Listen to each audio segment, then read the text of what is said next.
Hello friends, आशा करुच्ची आपण मैंने बहुत भलरे थे। मु पवित्र ଆଉ ମୁଁ ପରି आपण मानक स्वागत करुछु आम cooking channel kiss the plate को। ଆଜି ଆମେ ଆପଣଙ୍କ ସହ ସେୟାର କରିବୁ very tasty and crispy KFC style fried ଚିକେନର ରେସିପି। ଏହି ଲକଡାଉନରେ ଆପଣଙ୍କୁ ଯଦି କିଛି କ୍ରିସ୍ପି ଖାଇବାକୁ ଇଚ୍ଛା ହୁଏ ତାହେଲେ ଏହି ରେସିପିକୁ ଘରେ ସିଓର ଟ୍ରାଏ କରନ୍ତୁ। ମୋତେ ତ ବହୁତ ଭଲ ଲାଗେ, ଆଉ ଆପଣଙ୍କୁ କମେଣ୍ଟରେ ସିଓର ଜଣାଇବେ। ଯଦି ଆପଣ ଆମ ଚ୍ୟାନେଲକୁ ସବସ୍କ୍ରାଇବ୍ କରିନାହାନ୍ତି ତେବେ ସବସ୍କ୍ରାଇବ୍ କରିବା ପାଇଁ ୟୁଟ୍ୟୁବ୍ ଓପନ୍ କରି କିସ୍ ଦ ପ୍ଲେଟ୍କୁ ସର୍ଚ୍ଚ କରନ୍ତୁ। ସେଠାରେ ଥିବା ସବସ୍କ୍ରାଇବ୍ ବଟନ୍କୁ କ୍ଲିକ୍ କରି ସାଇଡ଼୍ରେ ଥିବା ବେଲ୍ ଆଇକନ୍ର ଅଲ୍ ନୋଟିଫିକେସନ୍କୁ କ୍ଲିକ୍ କରନ୍ତୁ। ତାହେଲେ ଚାଲନ୍ତୁ ଷ୍ଟାର୍ଟ କରିବା ଆଜିର ରେସିପି। ତେବେ KFC ଚିକେନ୍ ବନେଇବା ପାଇଁ ମୁଁ ଏଠାରେ 1 କେଜି ଚିକେନ୍ ନେଇଛି ୱିଥ୍ ସ୍କିନ୍। ଫାର୍ଷ୍ଟ ଆମେ ଚିକେନ୍କୁ ଭଲ ଭାବରେ ଧୋଇ ନେବା, ତାପରେ ଏହାକୁ ମ୍ୟାରିନେଟ୍ କରିବା। ସେଥିପାଇଁ ଆମେ ଚିକେନରେ ଗୋଟିଏ ଅଣ୍ଡାକୁ ଭାଙ୍ଗିକି ଆଡ଼୍ କରିବା।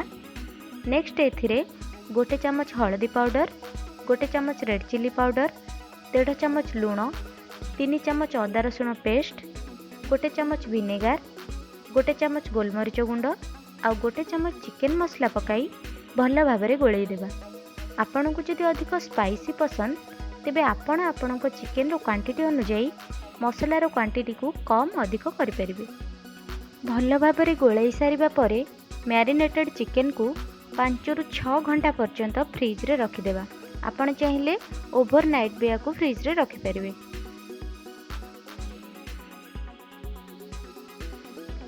ବର୍ତ୍ତମାନ ଆମେ ଚିକେନକୁ ଛାଣିବା ପାଇଁ ବ୍ୟାଟର ପ୍ରସ୍ତୁତ କରିବା। ଲିକ୍ୱିଡ ବ୍ୟାଟର ପାଇଁ ଗୋଟେ mixing ବାଉଲରେ 1 bowl maida, 1 bowl cornflour, half चामच बेकिंग पाउडर, बेकिंग सोडा नुहे बेकिंग पाउडर नेबे जोटा कि आमर केक बनैबारे यूज होची, लुण 1 चामच, लंका गुंड 1 चामच, विनेगार 1 चामच नहीं सेथिरे ठंडा क्षीर जोटा को मु फ्रिज रे रखिथिली ऐड करी गोळेबा।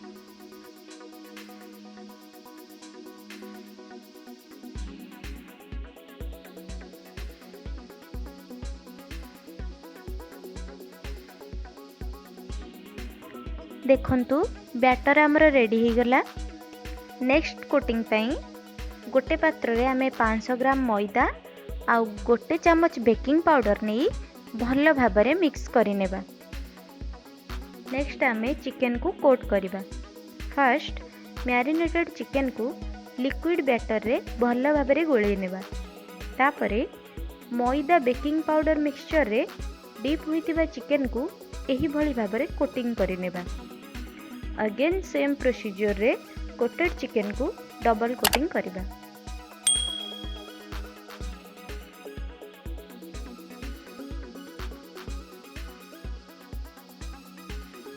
डबल कोटिंग परे चिकन रे लागिथिबा एक्स्ट्रा मैदा को अन्य एक पात्र रे एही भली भाबरे झाड़ी अलग करिदेबा। मु आउ किछि चिकन को कोट करी एठारे आपन को देखै देउछि, जहाँ फल आपण भल भाव जानीपर।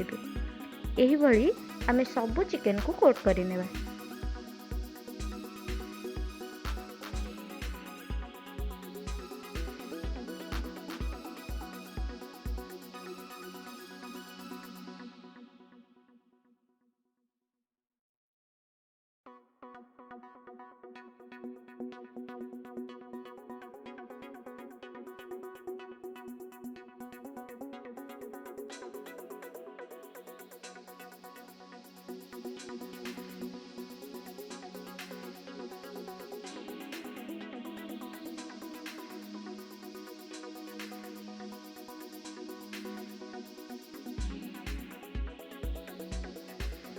एबे चिकेन को फ्राए करबा पई कड़ाई रे तेल गरम करबा।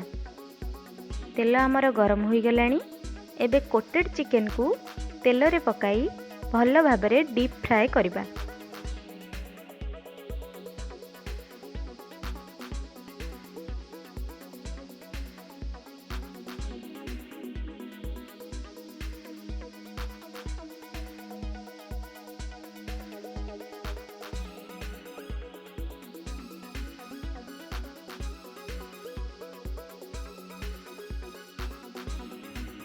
देखंतु चिकेन आमर भल भाबरे फ्राए हो गलानी।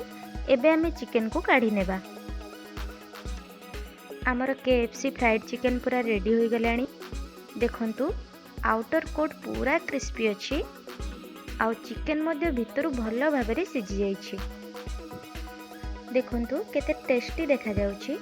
मु ता वेट करि पारुनी टेस्ट करबा पई माने खाइबा पई। टेस्ट तो आगरु मु बहुत थर करिछि। आपण मध्य लेट न करी घरे बने याकू टेस्ट करंतु आउ कमेंट्स रे मध्य जणांतु। जदि आम भिडियोटी आपको भल लगी ताहले आम भिडियोटी को लाइक करंतु, शेयर करंतु एवं आम चैनल को सब्सक्राइब करंतु। धन्यवाद।